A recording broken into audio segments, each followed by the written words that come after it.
নরসিংদীর পলাশ উপজেলার ভাঙ্গা ইউনিয়ন যুবদলের সভাপতি এসআই মনির হোসেনকে গ্রেপ্তার করেছে পলাশ থানা পুলিশ।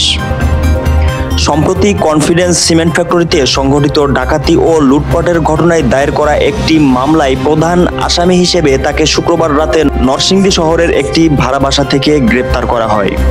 পলাশ থানার ভারপ্রাপ্ত কর্মকর্তা ওসি সঙ্গীয় ফোর্স সহ গোপন সংবাদের ভিত্তিতে অভিযান চালিয়ে এসআই মনিরকে গ্রেপ্তার করেন।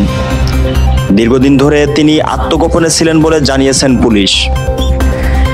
এজাহার সূত্রে জানা গেছে, কনফিডেন্স সিমেন্ট ফ্যাক্টরিতে ট্রলারে করে সশস্ত্র দুর্বৃত্তরা প্রবেশ করে ব্যাপক লুটপাট ও ভাঙচুর চালায়। এ সময় কর্মরত 7 শ্রমিক আহত হন এবং ল্যাপটপ, মোবাইল ফোন ও গুরুত্বপূর্ণ কাগজপত্র লুটে নেয় দুর্বৃত্তরা।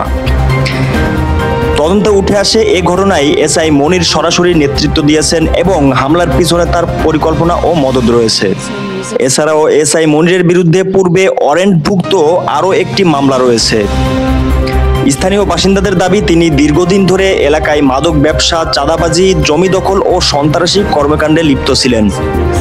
তার বিরুদ্ধে একাধিক লিখিত অভিযোগ রয়েছে বলে জানা গেছে। পলাশ থানার ওসি বলেন, আমরা তাকে কনফিডেন্স সিমেন্ট ফ্যাক্টরিতে ডাকাতি মামলায় গ্রেপ্তার করেছি।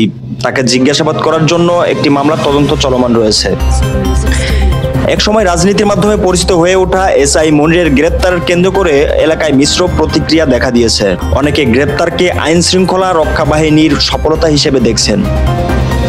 এসকে জুয়েল রানা, দেশ নিউজ 24, নরসিংদী।